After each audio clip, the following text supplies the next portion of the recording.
Welcome back. Happy holidays from us here at FTW, the For the Win podcast.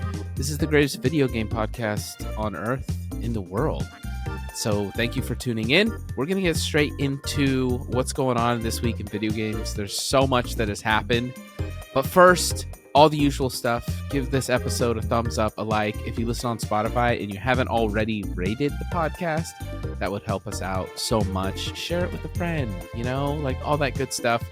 It all helps out a ton. And if you want to keep up with us during the week and see the funniest clips of the podcast, we also post those on Instagram, TikTok, blah, blah, blah, blah. I'm here with John.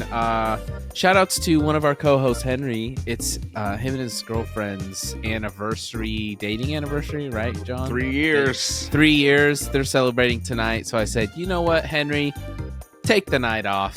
We got you covered, man. So congrats to those two. Three awesome. Flawless years. Flawless. 3 years and one flamethrower company later. They are just on fire. That was rough. Not literally.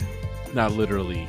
But a lot of people are going to be lighting stuff on fire if Henry has anything to say about it. So this week has been a week of death in video games. Literally 3 big stories all about things dying. We're going to cover all 3 of them right now, but Halo MCC is officially dead. E3 is officially, who saw that coming, right? Is officially dead. And the day before is officially dead. So, John, let's start with Halo MCC. Something near and dear to our hearts.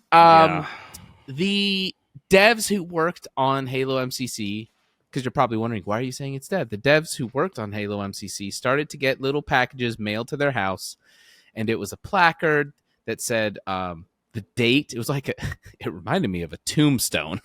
It had an MCC picture and had the start date, the release date of Master Chief Collection Halo, and then the last update date. And they said, you finished the fight, and thank you for all your hard work on MCC, blah, blah, blah, blah. Some devs are posting theirs to Twitter and just showing it. A decade. How are you feeling about MCC kind of just, it's done, no more support? Yeah. I don't really know. I want to know. The one thing I want to know is what's the plan? Like, where's Halo going from here? You have this collection of all of these games, starring the Master Chief plus ODST. And it's like, why not just have a team and, you keep working on it? But I guess, they wanted to add microtransactions and, I don't know how you keep supporting a game that long term, but other studios do it. Look at Valve, what they've done with some of their titles. I think they've all added like cosmetic microtransactions, but I just wish they would give us a plan. What is your plan for the Master Chief? What is your plan for Halo? Because everything's just shrouded in darkness right now. We don't know. And I don't like that the MCC is something that is no longer supported, but also it's like the only way to play some of those games online, So you can't play original Halo 3 online, the 360 version. You can't play Reach online, the 360 version. So it's like that. If they weren't online, like it wouldn't be that big a deal, But like I can't buy the original Xbox version of Halo 1 and play it back. It's like it's not backwards compatible. Right. They haven't released. They got all these other original Xbox games, but they don't have the one game that made Xbox what it is today. And it's just like, okay, if you're gonna stop working on MCC, at least make these original versions of the games available to buy backwards compatible.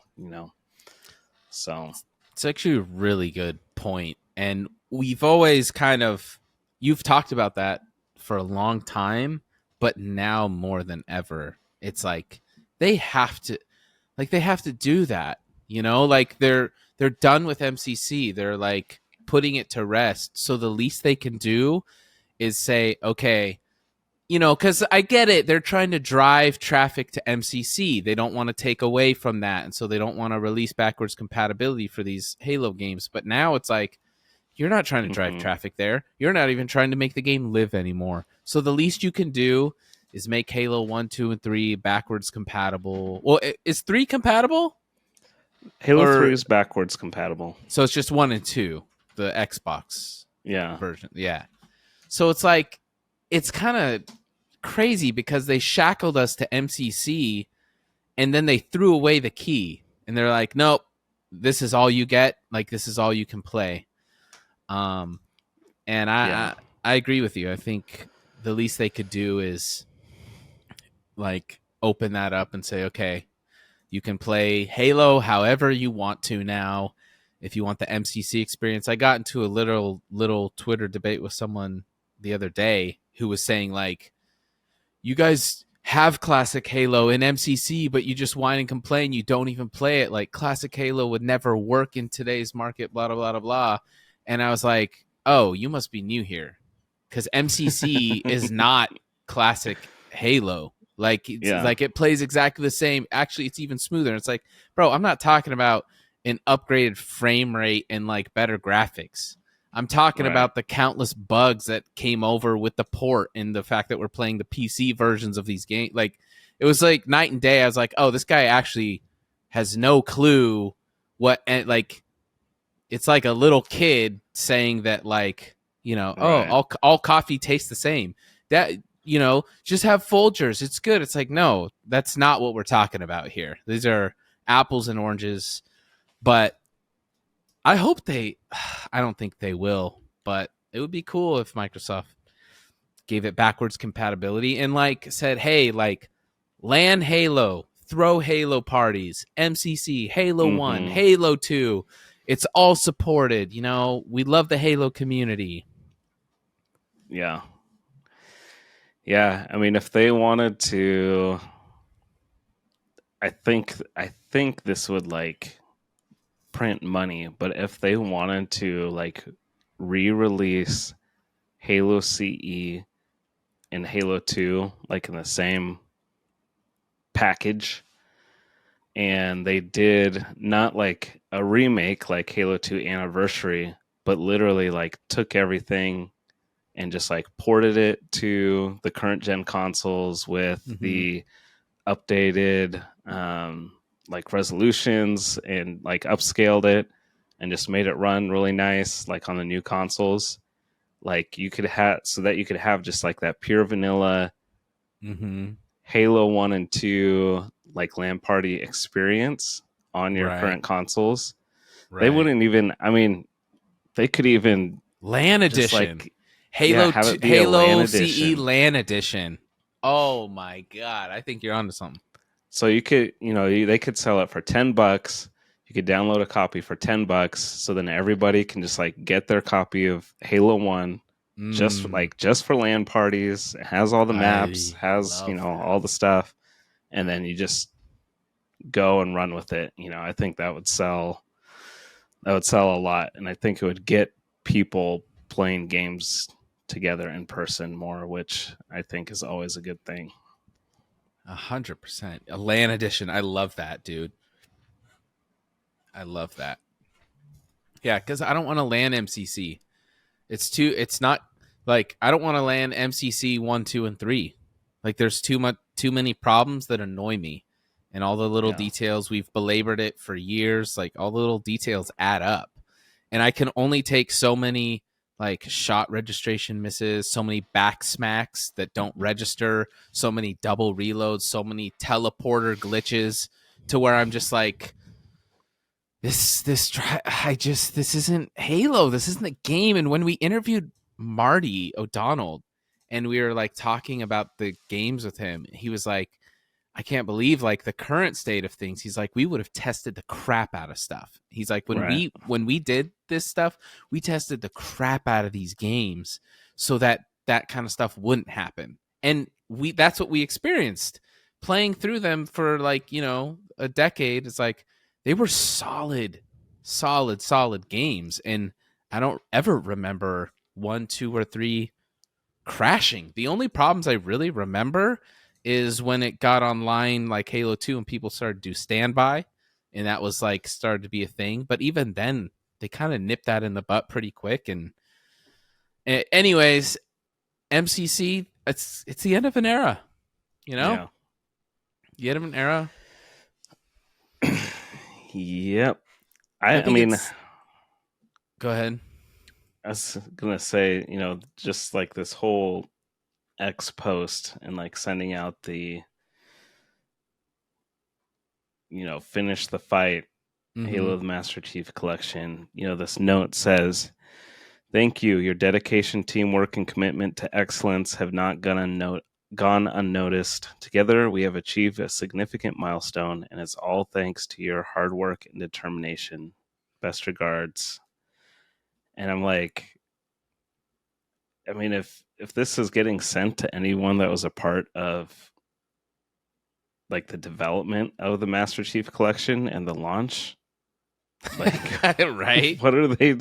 Why are they proud of that? It was one of the worst launches in modern gaming history, if not the worst, because it was literally broken for like 18 months, and like really, really soiled the Halo brand and took it to a place where it's still like digging out of the hole that MCC put it into.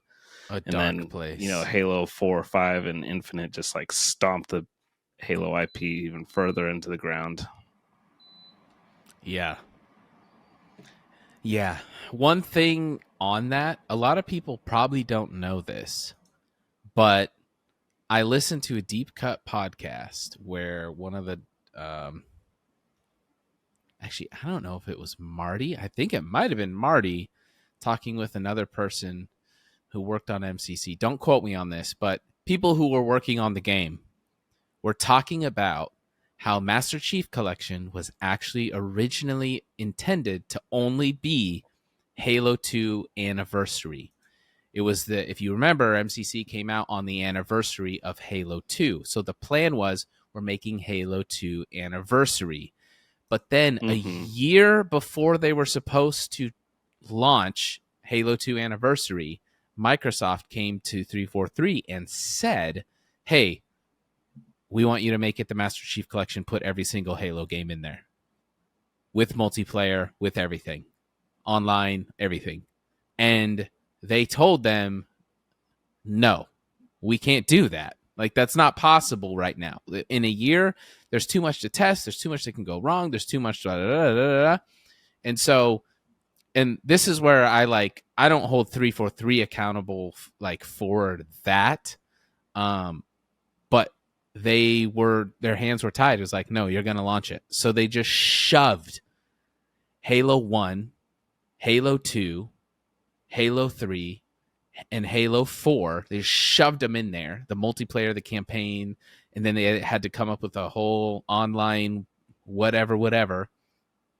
And it all adds up because you look at the game MCC and it's like the only thing that was actually polished and good and working in that game was Halo 2 Anniversary. Like, Halo 2 Anniversary works almost without a hitch because that's what they were working on. And so the whole thing is just it's a slap in the face to Halo fans and a pure just money grab. Hey, we're going to hit on your nostalgia and we're going to take full advantage of you. And they shipped knowing full well this game is broken. And that is like you said, it's just such a bad look. So all that to say, I want to get more now that MCC is officially dead. I want to uncover more of that story because no one talks about that. No one's saying anything about that. You don't hear about that story that much. And I want to get into the nitty gritty of just some of the details and how that happened, why that happened, and get to the truth. And I think what we have been coming to terms with over the last several years now is that it's just apparent that Microsoft no longer considers Halo a flagship title. Yeah. It is not a priority for them. They say one thing, but their actions show something else. The fact that 343 hasn't been fired from Halo after MCC for one, a decade-long free fall, dude. And so that's like, that's my favorite games. And so coming to terms with that is tough. And so I don't even know what I would consider their flagship now. Like, if you look at like what are the best selling Xbox games of the last few years, like what's that going to be? Yeah, a little identity crisis there. If you look at on the plaque, it says, finish the fight, Halo the Master Chief Collection, November 2014 to July 2023. I don't know if you remember, but there was someone who tweeted out in July of 2023, and they said, the MCC just received its final update. They're no longer going to be supporting the game. And everyone got, like, ripped this person and was like, you don't know what you're talking about. Blah, blah, blah. And she was like, well, I know someone who works there, and obviously they're going to remain anonymous, but I'm telling you, like, it's done. It's over. And I was like, I believe her. Like, what are we talking about? It's not like we're talking about Fortnite here. Like, this game's been on life support. So why are we even asking this question? And sure enough, I looked at the plaque, and it says July 2023, which was when the last update went out. And I'm like, dude, they were spot on. And that same person also tweeted out that in like the days to come, they're going to talk about why the Master Chief was not on the Sphere during the big Xbox advertisement push.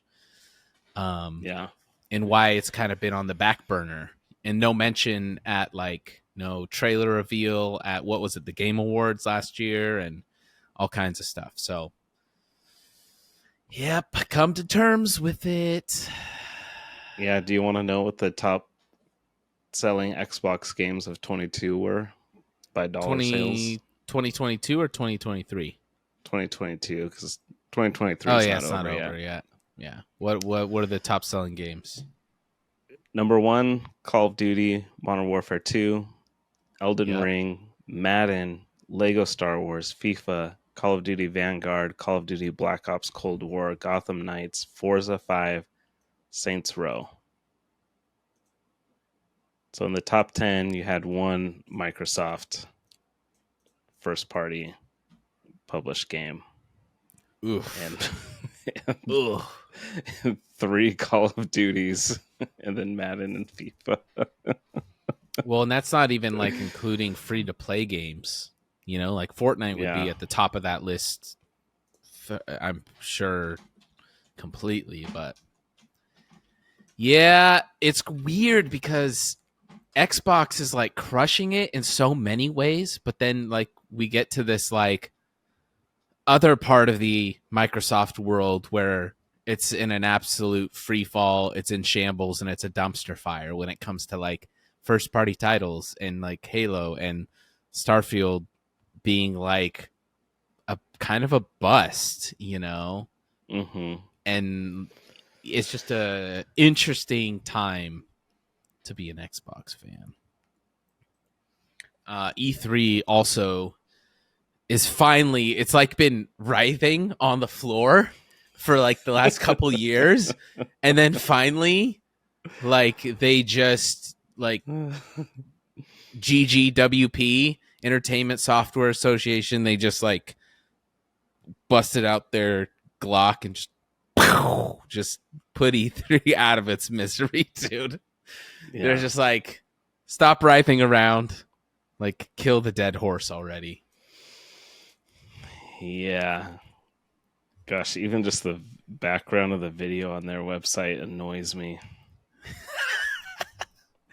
Like just watching it for like 10 seconds, I'm like, this sucks. Yeah, it's fallen. It's fallen so far, man. It's a bummer because I loved expos, and we grew up going to PAX and all that stuff. But it was kind of, I think COVID just sped up the process, because I was listening to Osmond Gold the other day, and he's saying like, yeah, I mean, all these developers, they're doing their own thing now, right? We've talked about it on this podcast. They're doing their own thing, and why would you premiere a game at E3 with other competing games when you could just pay a top streamer $20,000 to play it for a few hours and you get that same exposure? Like the economy of video games and marketing and gaming is completely different from 20 years ago. I mean, think about that. 20 years ago when E3 started, the landscape was ridiculously, it's night and day, Yeah. I mean, I looked forward to it every single year. Totally. What was going to happen, what was going to be announced. You didn't know what was in store, Right. But yeah, it's hard because I do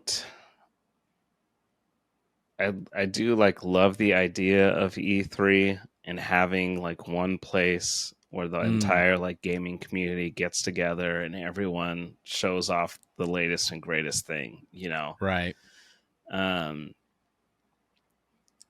But it's right that it doesn't like make economical sense. And I guess that's the bottom line, is like everything has to make economic sense. It's not for the love anymore. There's very few publishers that are putting out games just for the love of the games, so I don't think it would ever come back unless there's like a rallying cry and a unifying of like the gaming community, and like the big three were like, all right, we're gonna go all out, like let's see what you got. We're challenging you to bring the absolute best that you got and try and top what we're bringing, like, right. Let's actually duke it out. And I think maybe part of it too is when Nintendo really stopped trying with their hardware, like graphically. And so it didn't make sense for them, I don't think, to, when you have like the 360 and the PS3, like pushing the boundaries of the hardware and the graphics and the visuals, and then they can't just show the Wii and be like, oh yeah, now look at the Wii, Right. So I don't remember when Nintendo started doing their own thing, but once Nintendo kind of checked out from like the hardware perspective, and I feel like that's maybe when stuff kind of started going downhill, because they are like, we don't want to participate. We're going to do a Nintendo Direct and do our own thing. But I also just really didn't like the trend of the whole copycat trend that we were in for like so long. After the Wii came out, Microsoft and Sony trying to do something similar and the same with like the Kinect and the PlayStation Move and like all this stuff. And it's like, instead of coming up with something original or just improving on like the stuff that they had, because like the PS2 is like one of the top selling, until the Wii was like the top selling console like of all time. Like all you have to do is like improve on that, get the games out, and just like go. And then the Wii like changed everything, and then everyone was like, oh, we have to capitalize, we have to do something just like that so we can make as much money as Nintendo's making. And But you did use your Kinect a lot, no? I never got it for the 360. For Xbox One. But it came with the Xbox One, which a lot of people were upset about, because I think it launched at like 500. You had to use it, right? With the Kinect. Well, it was just like bundled with it. And so people were like, I don't want that. Like, lower the price and let me just get the console. I don't want the Kinect. So I don't remember exactly if they ever released, obviously they Yeah. released a Xbox One version without the Kinect, but I think all the launch consoles just had, I don't know, I might be wrong, but they all just had the Kinect bundled with it, like the day one edition Xbox Ones. So, Yeah. like, we don't want this. Right. I don't know if the E3 will ever come back. I don't, it would have to be a totally like reworking. Because Yeah, look at Rockstar, right? Look at Rockstar. Like, they don't need E3. They just dropped their trailer and broke a world record for a video. Right. So that's where we're at now. So this middleman E3, while I love the idea of a convention, like, and I am pro convention and E3, human interaction is invaluable. I'm like, it can't work. It has to deliver something else. It can't be about the exclusive drops and that stuff. It has to deliver on something else. Yeah. I think the Game Awards has kind of become like a different version of E3. Like they did some videos and reveals and trailers and things like that. And there was like supposed to be some announcements when developers got their awards and things. I don't know if you saw that the Baldur's head of Gate Larian, guy? Baldur's Gate, he was supposed to announce that, Baldur's Gate 3 available now on Xbox as he was getting his his award, and he totally forgot. He forgot. It's like, so good. Oops. I love it. But that's what's so great about the live stuff is like stuff like that, Oh man. Okay, so on the furthest opposite end of Baldur's Gate, winning game of the year, the very best game to come out in 2023. Now we're going to talk about the very worst game that has come out in 2023 this year. It's called The Day Before, and maybe you're listening, you're like, "Oh, what's this game about?" It's like kind of like an Escape from Tarkov where you like go into a battlefield and you can collect stuff and loot and kill real life players, and there's also like bot zombies and whatnot. But if you die in there, you lose everything. Okay, so it's like high risk, high reward. So it's like an extraction type game. You go in, you can fight, maybe find some cool stuff in some buildings and looting and killing other guys, and then you get out and you get to keep all your stuff and pack it away in your storehouse. And da-da-da. It was this hyped up game, and right now on Steam, there are 21,872 reviews, and they are overwhelmingly negative. And after the game was released this week, like a week later, the studio has released a statement saying they are shutting down. Dude. And people are really, really mad because they hyped up this game and everyone thought it was going to be great. And they spent, how much was it? Was it like a $60, $70 game? And the game is trash. So I thought it'd be funny, John, if we looked at some of the Steam reviews and read them. The first thing I saw, I hadn't heard about this game at all. I didn't know anything. And I pull up YouTube like I do every day. And the first thing that pops up is a Dr. Disrespect video, because he, launch day, he was there playing it. And the title of the video is The Day Before I Uninstalled. And it's just him like this game, playing the game, and it's terrible. And he completely uninstalls the game. Yeah. Wow. Did you hear anything about this? Yeah. I mean, it says it was an early access game. So, but that's the whole thing I don't understand with, like this early access stuff. Like they're still charging like a lot of money for it. And, it's, I guess, everyone like refunded, like Steam broke their refund policy to give people money back, and yeah. They posted an update. Dear community, we would like to provide you with an update. We are sorry for the fact that the game didn't meet the expectations of the majority of the players. Today, we are working with Steam to open up refunds for any players who choose to make a refund. We'll give further updates in the nearest future. That was on December 11th, and then their studio closed down. Oh. And yeah, I mean, right out the the first review I see is posted. It says the day before buy, the day after refund. 10 out of 10. Oh man, this one says this was the greatest fail in the history of gaming. I'm glad I got a front row seat to this disaster. I laughed from the moment the game started to the moment I got a refund. Oh yeah, it looks man. like everyone, got about 9 to 10 hours into it, and like, this is bad. This is bad. This game was horrible. It was unplayable. The graphics sucks. I'm shooting zombies 5 to 7 times in the head to kill it. The gameplay is terrible. Immediately at the start of the game, I get all my starter gear. Walk outside and get shot by a camper. Now I start over and have no money or guns. This is the best part. You cannot melee. I mean, even Minecraft have melee. You can't defend yourself from other players. Nevertheless, zombies FFS. I'm glad I was able to get a refund, and I'm glad many others were able to. The next day after launch, the company shut down their studio because of financial problems. What a scam.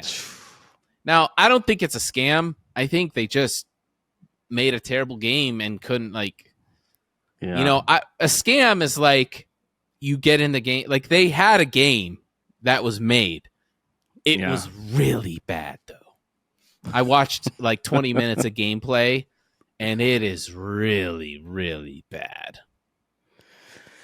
Someone else says, I get it now. This game was made the day before launch.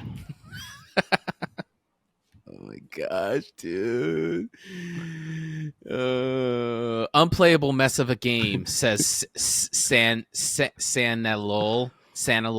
8 hours total of loading and crashing and disconnections. 1 hour of figuring out what I've been doing in my life. That's 9 hours of playtime.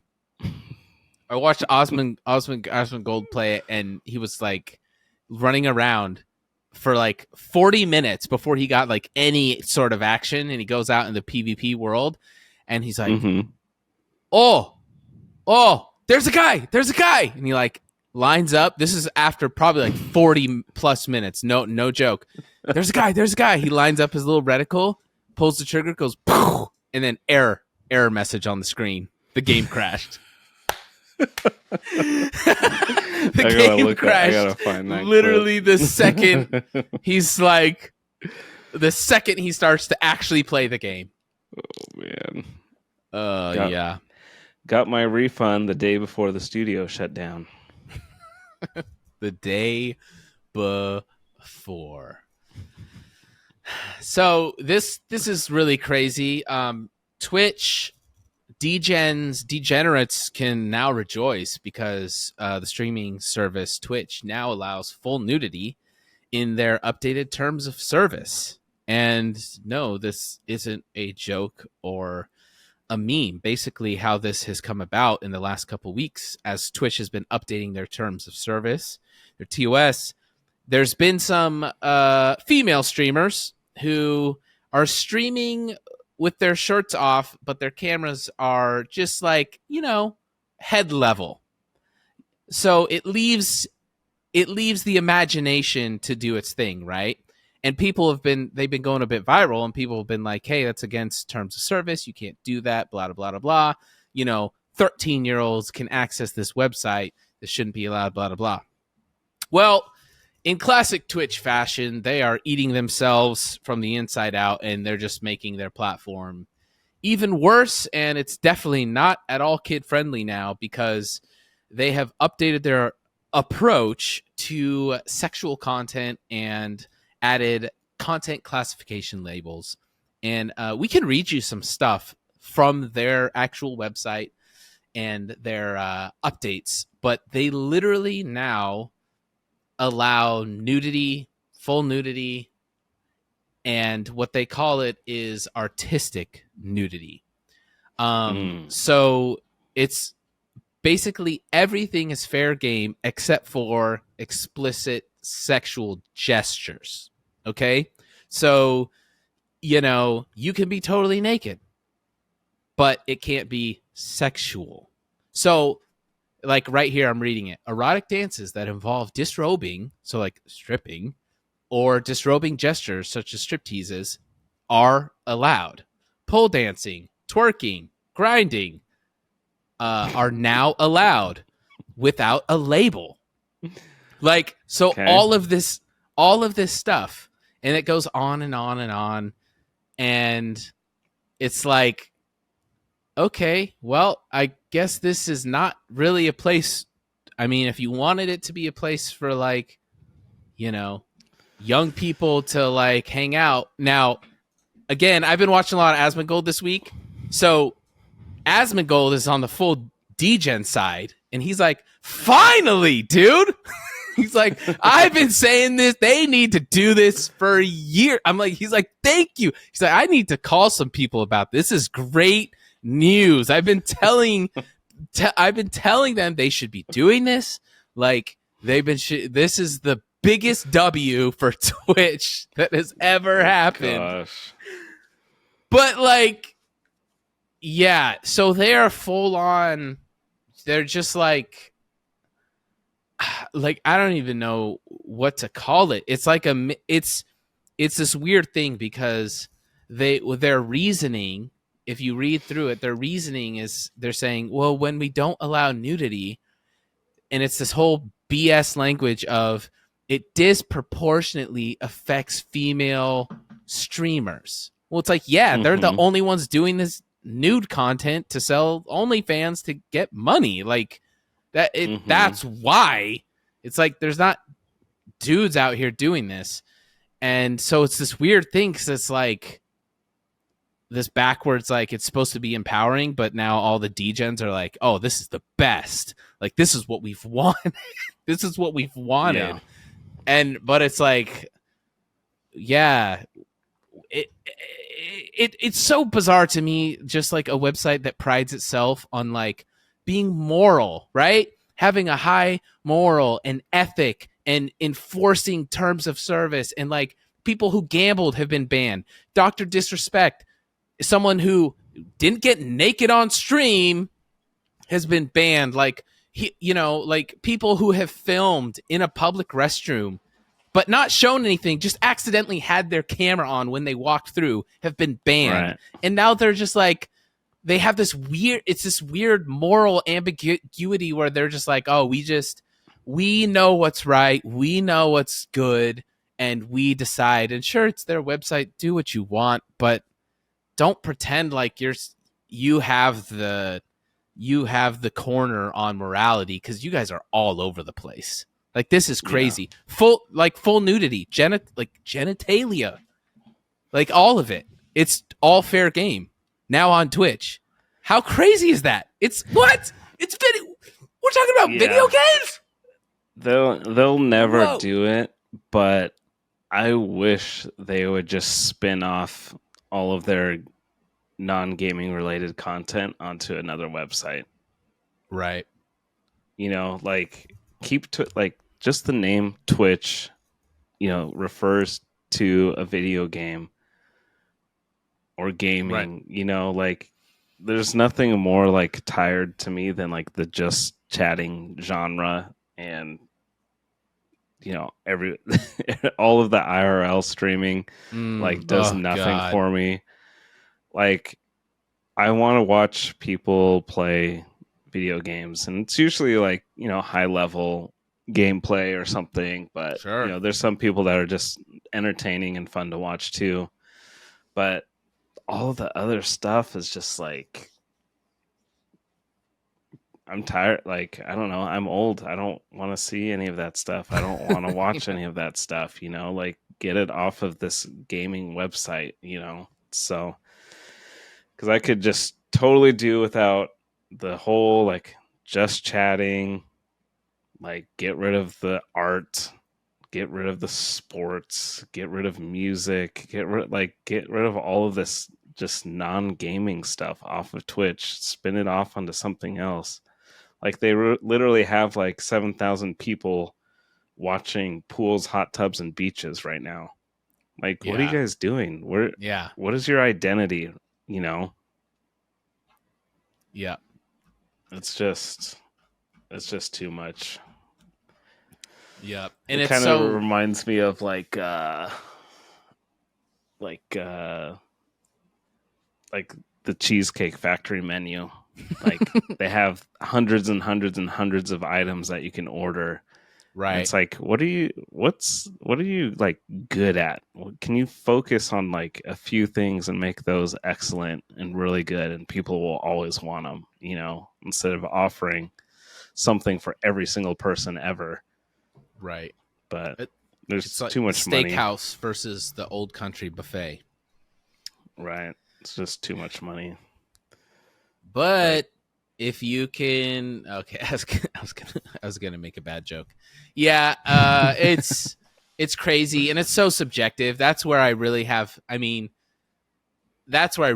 beef with this, because this is what they say. It says, you know, the question: how does Twitch handle nudity in gaming?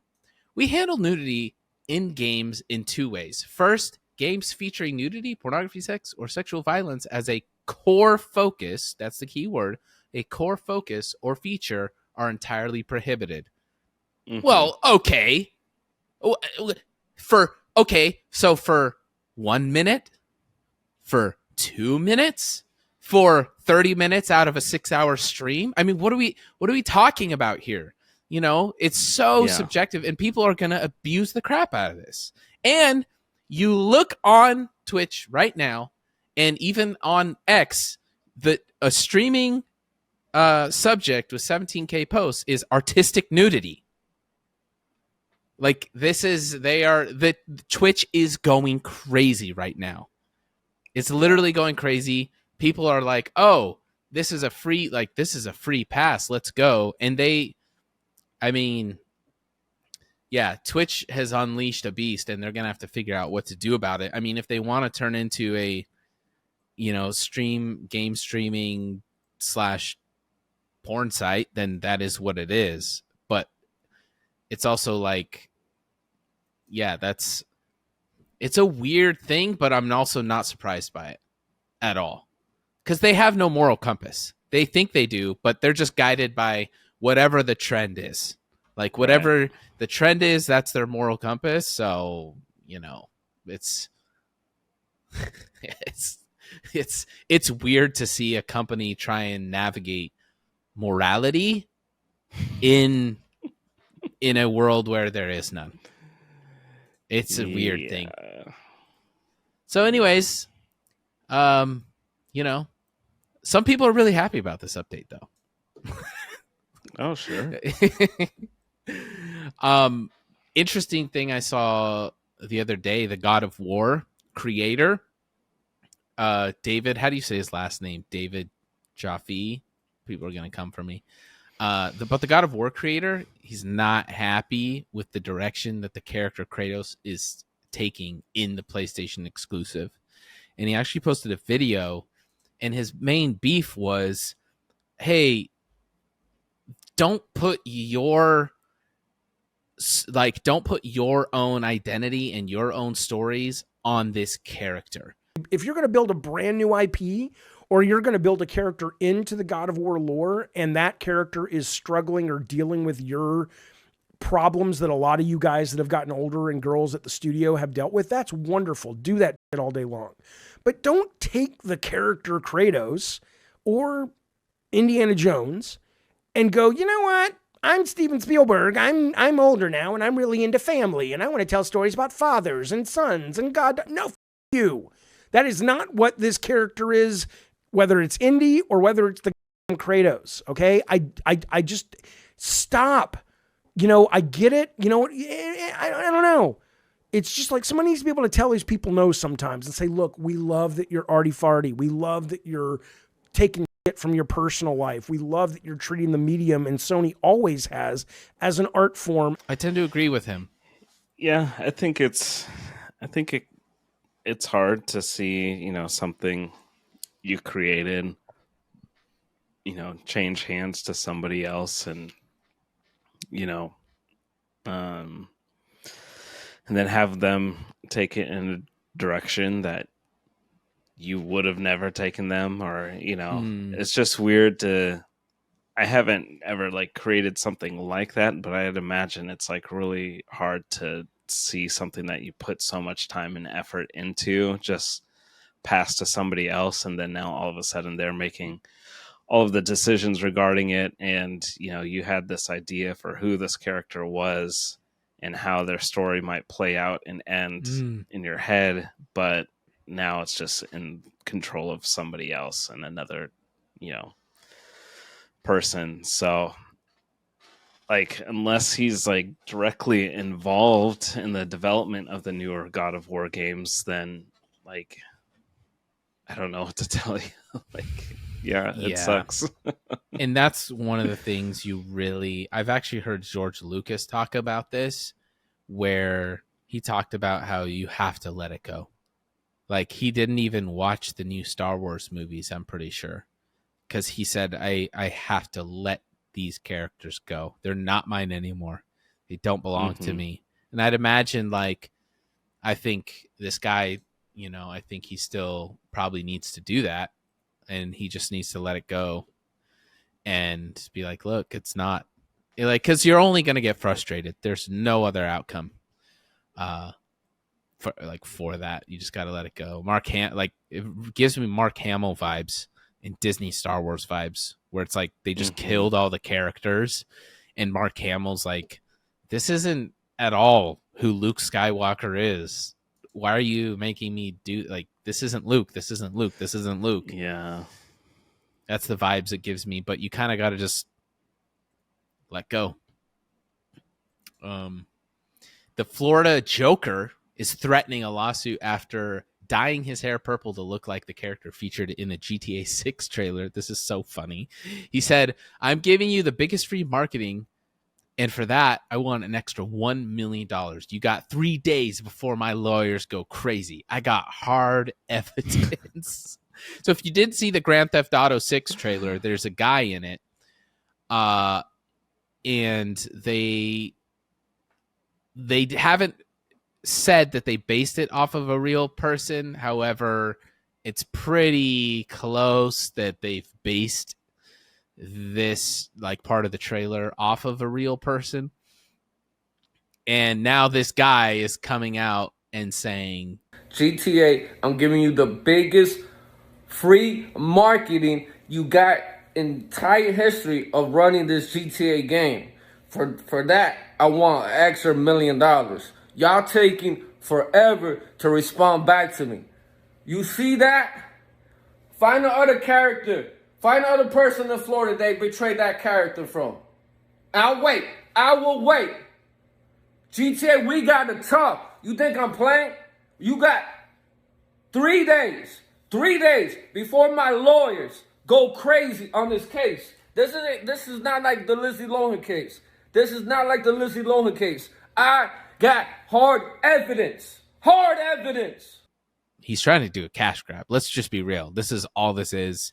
right. He's just trying to get some money out of it. I mean, I respect the attempt. I don't. Yeah, He looks crazy, though. He actually looks crazy. I know. I don't really believe that he has great lawyers. Just going off looks alone. But Oh man. what do you think the odds are he gets money?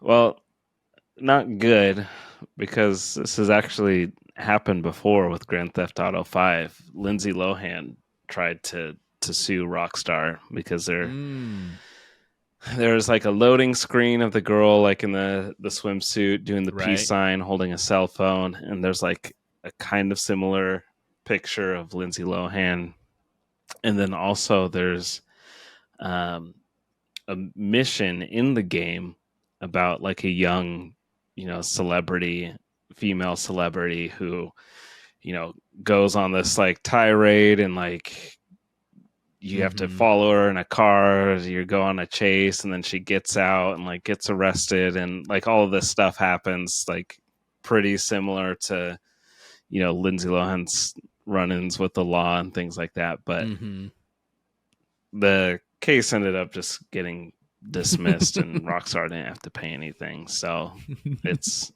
I feel like you can put, they always put at like the start of a show or a movie or game, all the characters in this game are fictional, and any relation to real life is purely coincidental or whatever. In that, I mean, they're obviously inspired by a lot of real life things, and we saw that in the GTA 6 trailer. All of the Florida viral videos that they referenced, and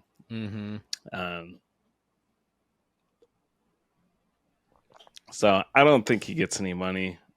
Maybe he gets money just from YouTube views and things like that, but he's not getting any of Rockstar's money. Nah. No way, millions of dollars. Yeah, I don't think so. It reminds me, we watched The Bling Ring actually yesterday. And and it's so funny on there because the girl in it, obviously she robs Lindsay Lohan's house. And it still kills me dead when she finally gets arrested, spoilers, and then they're interviewing her and they're like, so did you do this? Did you do that? We talked to the victims and they said that. And she's like, did you talk to all the victims? And like, yes, I've talked to all of them. She's like, did you talk to Lindsay? And then they were like, yeah. And they're like, what'd she say? Or no, she goes, did she say anything? Like, still, like, about to go to prison. And she's just obsessed with Lindsay Lohan. Like, what did she say? What did she say? It's so freaking good. It's a really, really good. I could be down. Yeah, I could be down. So many good lines in there. I want to rob. Oh, man. How was your Xbox year in review? Oh, yeah. Should we share some Let's divulge. statistics? If you don't know, Xbox, is this the first year they've done it? No, I think they've done it. Dang, before. I was not on this train, but you sent it to me, and I was like, this is so sick. So Spotify does a Wrapped where it shows all your top played songs of the year, and Xbox does an Xbox year in review where they compile your stats, the games you played, the hours, the percentages, blah, blah, blah, blah, blah. And so we're going to talk about ours for a second, but they're pretty cool. And Phil Spencer shared his, which is pretty interesting too. What were the standouts for yours, John? Yeah, I was going to say, I think this might be the first year that they've done it, but I'm on a I'm a member on a website, trueachievements.com, and so they've been doing it for years. Oh, okay. And so I've always been able to get something very similar. Gotcha. So, so Phil Spencer, his is pretty interesting. So his lifetime gamer score is 97,000, which for a executive level employee is like, even for a video game company, is like pretty impressive to me. Yeah. And to give you context, I'm at 30,795 lifetime gamer score, and Phil Spencer is at 97,000. So that's pretty good. Yeah. Yeah. And, a lot of people say like gamer score, whatever, the points are meaningless, all of these different things, but the reason I really like the gamer score and love that it was introduced with the 360 is because it's like your history, Right. like you can go back and see everything that you've played. And it's also just like when you're talking with people, it's like, yeah, look at my gamer score, look at, the games I've played, the list, the achievements.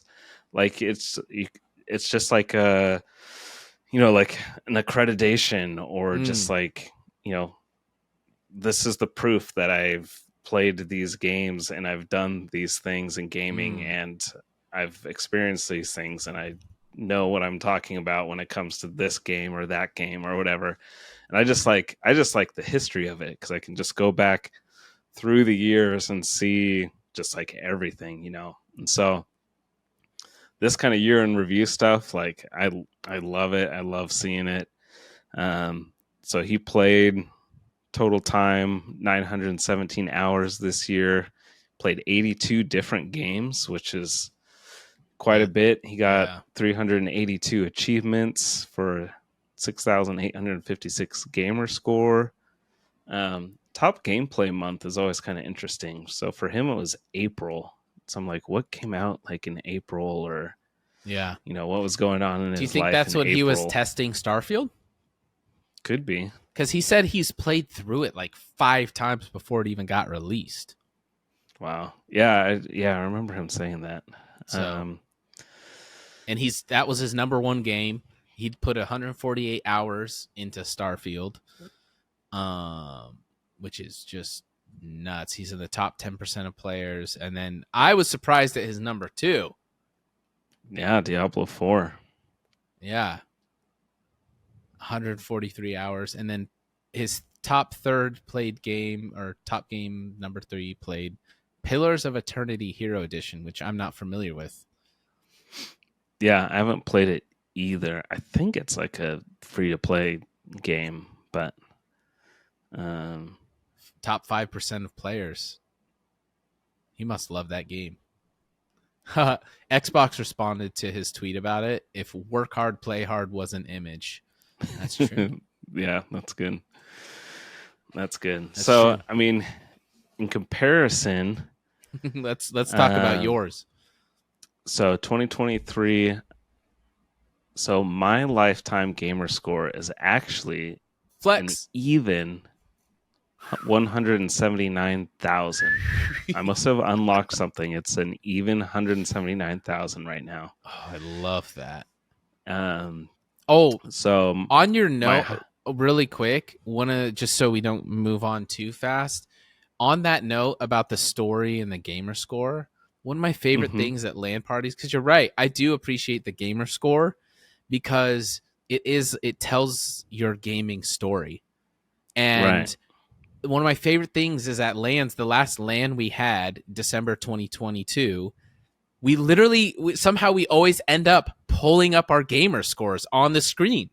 And, you know, someone will pull up their gamer score and they'll pull up the achievement list and we'll start talking about it. And we'll start talking about video games and like, dude, you played that game? You know, da-da-da-da-da. And, oh, yeah, that game was sick. I remember playing that and da-da-da-da. And we share memories. And it actually like was an hour of our LAN just talking about video games and like sharing a common love for these games and laughing because some of it's like, you know, you got 1,000 gamer score on 3D Dorito Racer. And it's just like, what the heck? How'd you even do that? But then some of it's like, oh, you got every single, you know, Master Chief Collection achievement. That's crazy. And so to your point, I think the gamer score is amazing. And anyways, go on. So what were your other 23 highlights? So my total time, I played less than Phil Spencer, so 803 hours. Well, you had 2 kids, so I only played 37 different games. My total gamer score that I added was 9,525. Jeez. That's like almost a third of my lifetime score. Which, I mean, is pretty like low comparatively to some of my other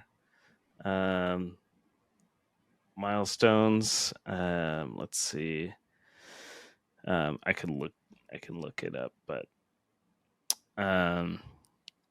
so total achievements 365. My top gameplay month was June. So my second daughter was born towards the middle of May.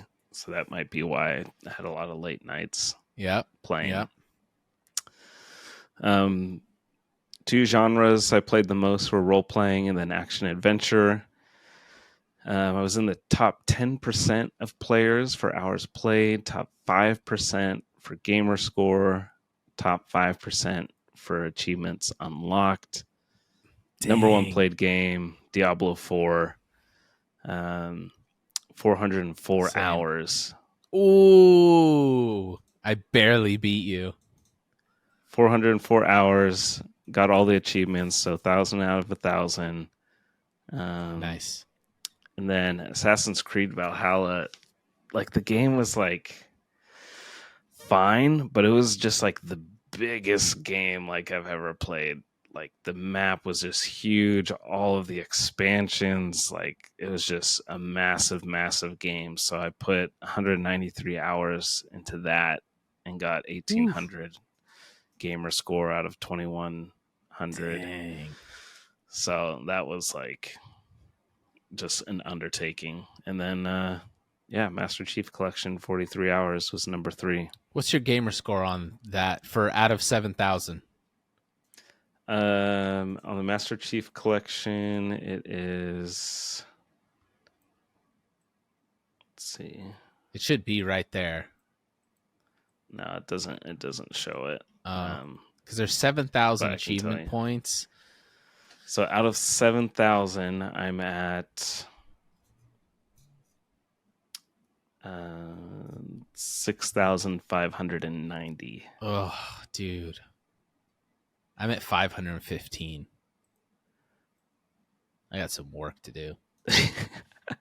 So according to this website here, True Achievements, I've got 6,590 gamer score out of the 7,000, and it has my total time at 761 hours and 49 minutes in MCC lifetime. Yeah.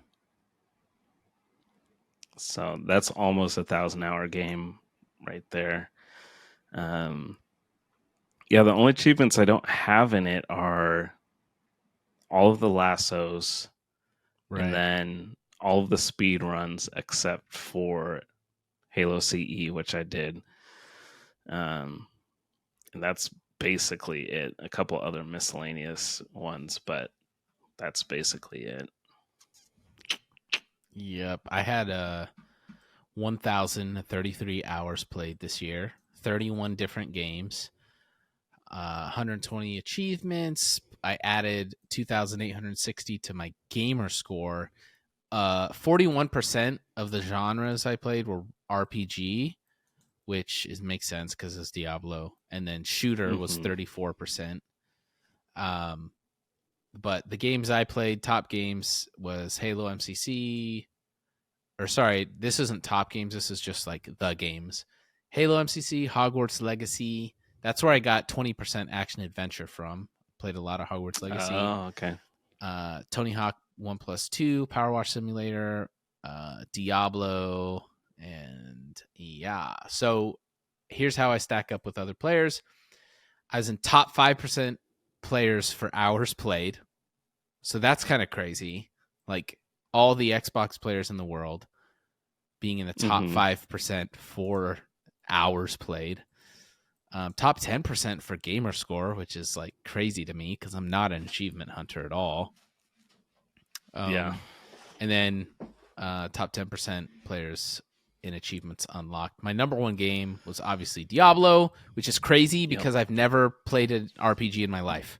This year was the first year I've ever played an RPG, period. Like ever. And I just sunk a ridiculous amount of hours. You played into it. Fable. Fable's RPG. Oh yeah, that's true. That's true. So It's I probably guess the only other one, but it was the last. Yeah, it was Xbox. So 20 years ago, dude. Like 20 years ago was the last time I played an RPG. So I guess there's that. Yeah. So I mean, overall, my 2023 was down. Last year, I got 13,860 gamer score. So I'm down. And the year before that, I had 17,920 gamer score. 2021. What was 2020 for you? COVID. 15,240. My goal for this year is to I want to hit total time 2K, 2,000 hours played. I want to bump it. I want to literally get 1,000 more hours of Xbox game time and make much more content than I've made in the past, this past year. What really surprised me, though, and then we can move on, was my number 3 top game played was Fortnite, which I didn't play any Fortnite this year, except for like OG Fortnite just last month, and then Lego Fortnite this last week. And it says I have 109 hours played. So that's kind of scary. But very interesting. I loved it so much more than Spotify Wrapped. Spotify Wrapped is lame. Yeah. Like, this is really interesting to me. Spotify is so lame. My top year ever was 2008. And I played 68 games, completely completed 9 of them for 22,535 gamer score.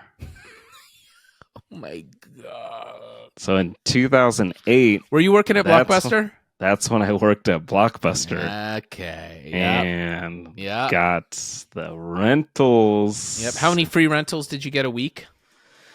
Well, when I first started, it was 5. So I would literally rent 5 new games. My first week, I grabbed like 3 Xbox 360 games, brought them home, and like blew through them, and went to town. And then eventually they changed it to like, because it was like 5 rentals of anything, and then they changed it to 5 movie rentals, but only 2 video games.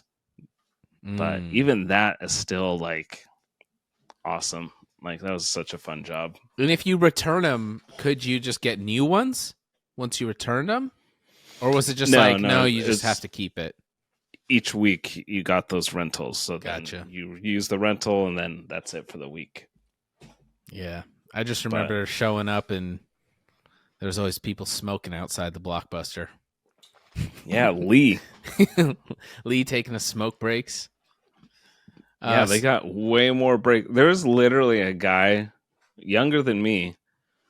I think he was still in high school. He literally started smoking so that he could take smoke breaks. Oh, yeah, dude. That's what you got to do.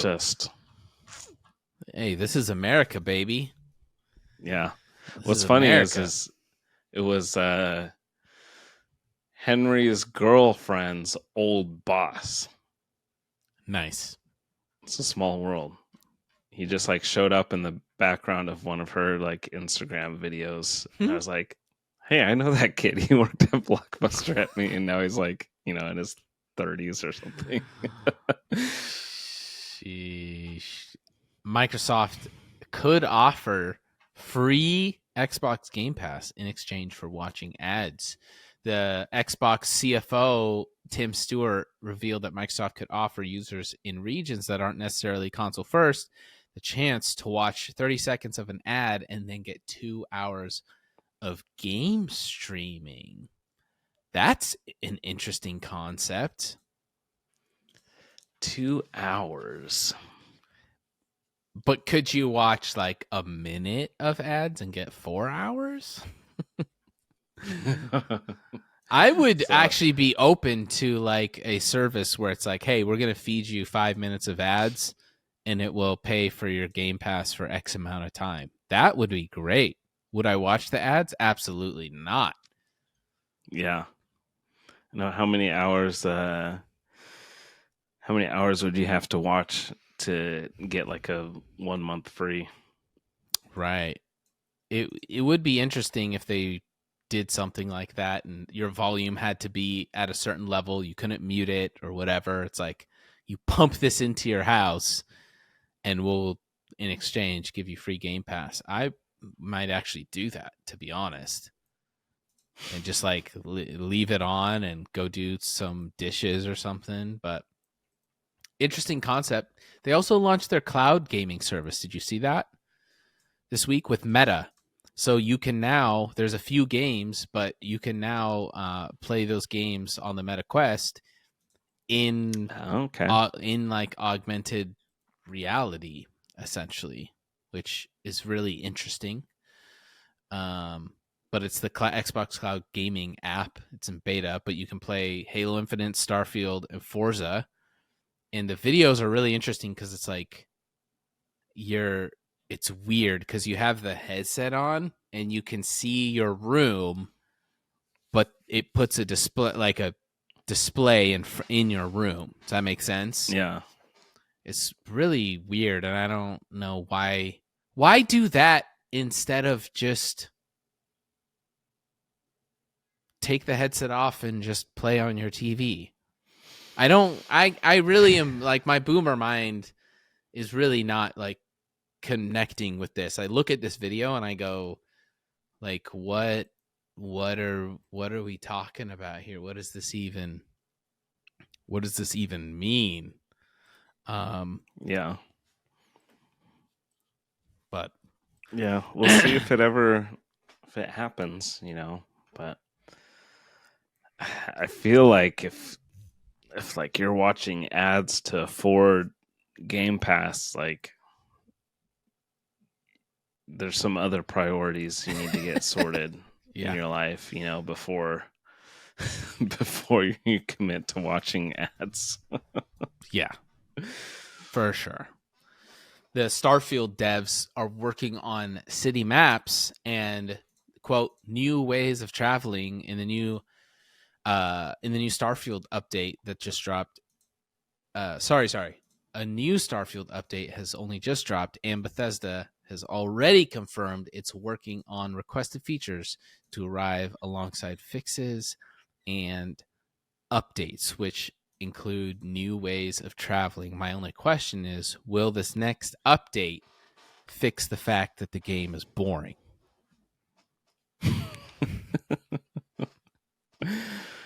Like, will there be a boring patch where it's like, okay, the game's not boring anymore, we fixed it? Yeah. I don't know. I like the fact that there's no like vehicles like on the planets, or even like, I don't know. Like, how's the jetpack in the game? Like, can you use it to move around pretty quickly, or yeah, I don't know. It's just,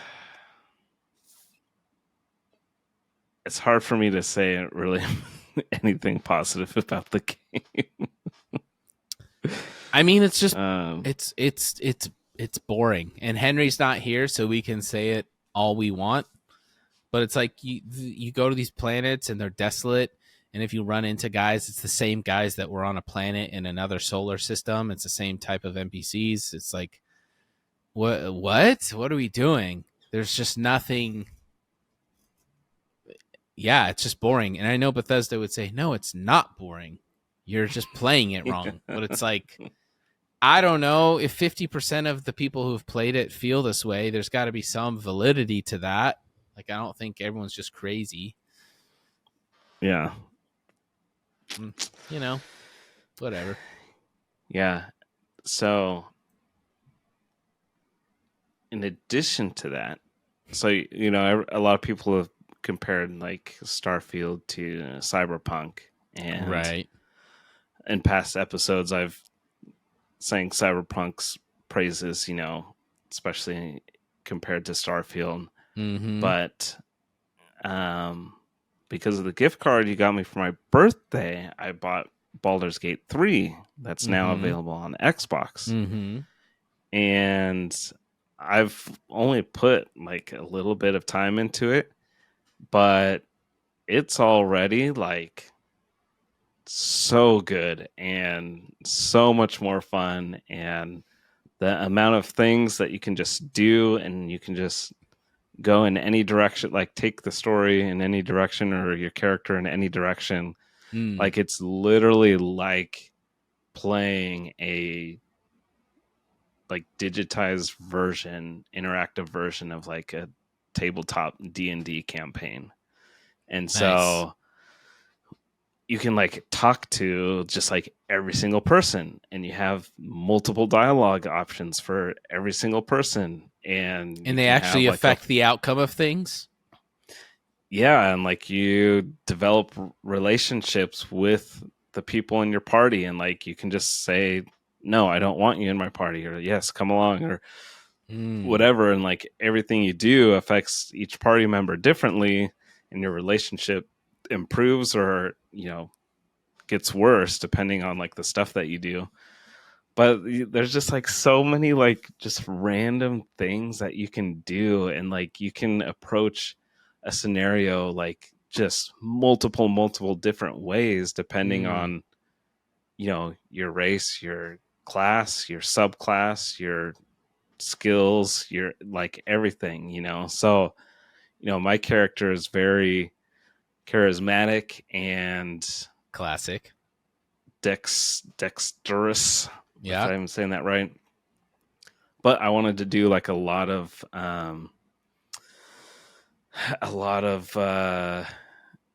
like talking and like Influencing persuasion people, and intimidation persuasion. Yeah. and things like that. And so there's like a group of bandits, and because my persuasion's so high, I just tell them to get out of here, I'll kill them, and they like freak out and like run off. I love And it. another character would have to like do a full-on battle there or whatever, and so there's That's just like sick. so much you can do and so many different ways to like play the game that it's like, dude, this is like it is like really, really fun just in the few I don't know minutes I played it. But Nice. Game of the year. I might have to give it a shot. I feel like if I can get used to the combat and understand it's D&D. You're like playing D&D. Don't think of Right. it like anything else, then I think I could get into it. So it's literally D&D. And so for the combat, you can only move your character a certain distance, like whatever your movement speed is. Right. And so, you just move them. Then you have like a wheel of different actions you can do. You can attack with your weapon, or you can do whatever, like skill or Is there a coup de grace? bonus action. Is there what? Coup de grace? I mean, yeah, everything that's in D&D is in there. So I think eventually, you can get that. But yeah, no, it's awesome so far. That's sick.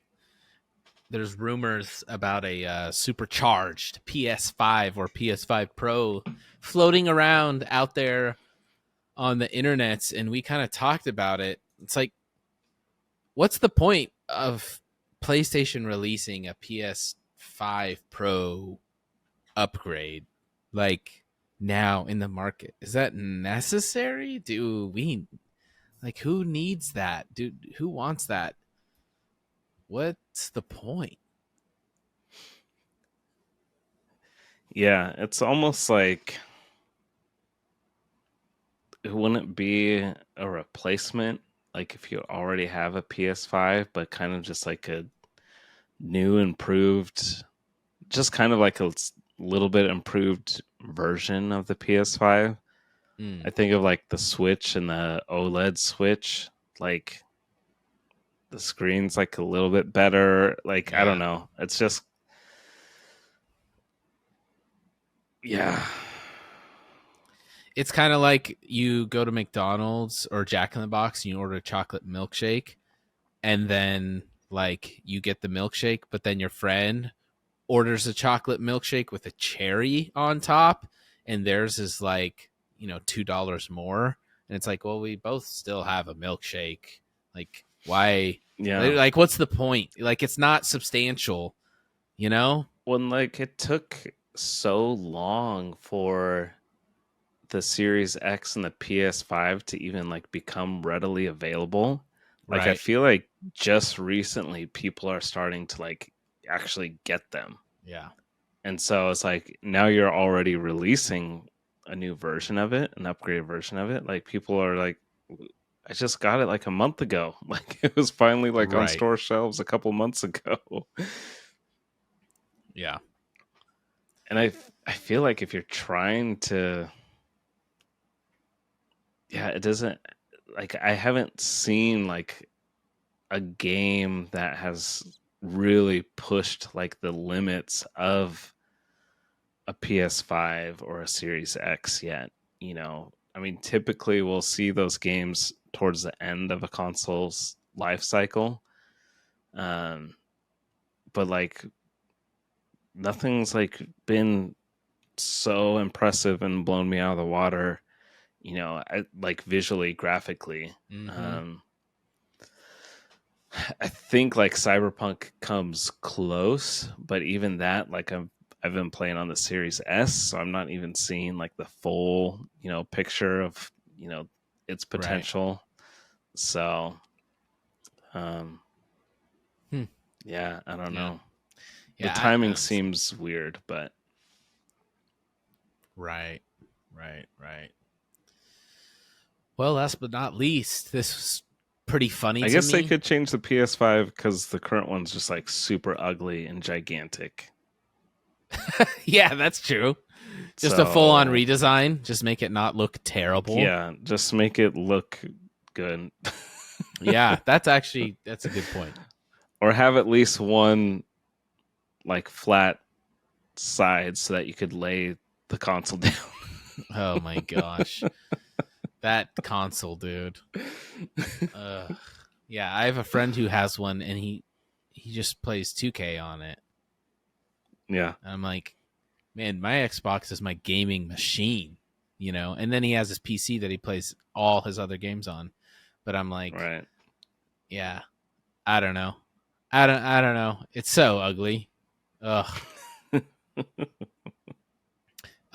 This is so funny, and this will be our last topic for the night, unless you have anything. We're over time, but a little bit of a longer episode. Everything's been good so far, but the new Fortnite season dropped, and Ninja they were playing squads in Fortnite, and he called out his buddy Courage JD and Cypher PK on their content style in a recent stream, and he's like, Jack, for once, dude, I want you to just not be on. Can you just like no. Dude, it's gonna be like it's a short, it's a clip. Get us up. What the are you doing? What's up, guys? Yeah, like, dude, just the fact that your guys' content, bro, every time I see it, it's just some freaking catered. What's up, everyone? I got something for you. You'll never believe what just happened. It's called trying, bro. It's called. I don't know, man. Like, can't you just like? Need to do soon. What does that mean? I might need to do something. Like, by the way, someone was baiting. What's up, guys? I have everything you didn't know about Chapter 5. Here we go. Starting with. Bro's making fun of us for being content creators. I don't know, man. I just want to game with you guys, dude. Like, I think for him, it's the he's not used to that content creation style. Dude, let me tell you what it is. I just think it's I don't know. Maybe I'm in my own head, but I just think it's just fake, right? It's not. It's like 3, 2, 1, and scene. Hey guys, what's up? It's like, and then you watch your live stream, right? And then that energy is just not there. There's my demon would torch this thing. Algorithms, and you gotta fight. You gotta. I get it. Listen. I get it. It makes sense. I know it's an intro. I know it's a hook, right? I know that you need to be high energy, but I just can't stand it. Yo, can you quiet down for 1 second? Hey guys, today I'm showing you why Ninja hates playing with Courage and Cypher. Ninja reveals his least favorite thing about Cypher Night. Do you think he hates us? Comment down below. Yeah, I saw the clip a couple days ago or yesterday or something, and yeah, it's brutal. Like, I think it's a tough pill to swallow, you know. And to Ninja's point too, I think the point he was making is like when he's playing with them, that they're making more content. Concerned about making content. Correct. And like they'll go into the thing while they're playing, and he's like, I just want to like play games with my friends every once in a while. Like, can we just not for one night, you know, like let's just play as friends and have fun, you know? Right. Yeah. And it's like, yeah, those guys didn't get there for no reason, you know? They're fully in it. They're making content, and it's their livelihood and it's their job. And I totally get that side of it. But I 100% agree with Ninja too, in that one, you just want to play games with the boys. But two, it's like, I don't know. And it's probably just because I'm old, but that kind of content, it's just so hard to consume now. And I get like 12-year-olds, that's what they need and that's what works. Like, I'm not even trying to be funny, you know, I'm not even trying to pay out like their content. I'm just saying, like, that's the game. Like, Cypher's right. And to Ninja's point, like, I would love to see more content do better that doesn't have to do that, you know. And that's kind of been my like personal struggle, is finding my voice in my content without, because like I could fake that, I could do that, I could go down that road and put on, you know, exert a bunch more energy and be a lot more lively, but that's so far from my temperament. And so it's just kind of like, it just feels like I don't want to do that, but I also want to win in my content creating. So finding that in between and finding your voice, it's hard. Ninja's at a point now where he doesn't have to do any of that. But for like young creators or creators who don't have a community or whatever, it's like, well, you got to kind of do that. But yeah, it's incredibly cringy, and especially because they're not 16 years old. I mean, they're 30 plus years old. And it's like, it gets worse the older they get. Correct. And it's like maybe 5 or 6 years ago, that makes sense. But now it's like, dude, you're like a grown man and you're like, today in Lego Fortnite, you're not going to believe what we built. It was so funny. I can't believe what happened. Check this out. And you're just like, you know, so I get the game, but also I agree with Ninja 100%. Yeah. What can you do? What can you do? Well, anything else for the good of the pod? Otherwise, you can call it right there. We're going to have a live podcast in a couple weeks, which will be cool. Yeah. In person, Winter Wonderland will be live at a LAN party, having a good time. So make sure you tune in for that. Yeah. Happy holidays. 2023. 2,000 hours, 2024. Yeah. Got to get those numbers up. Boost those numbers. Rookie numbers. All right. GG's. Jeez.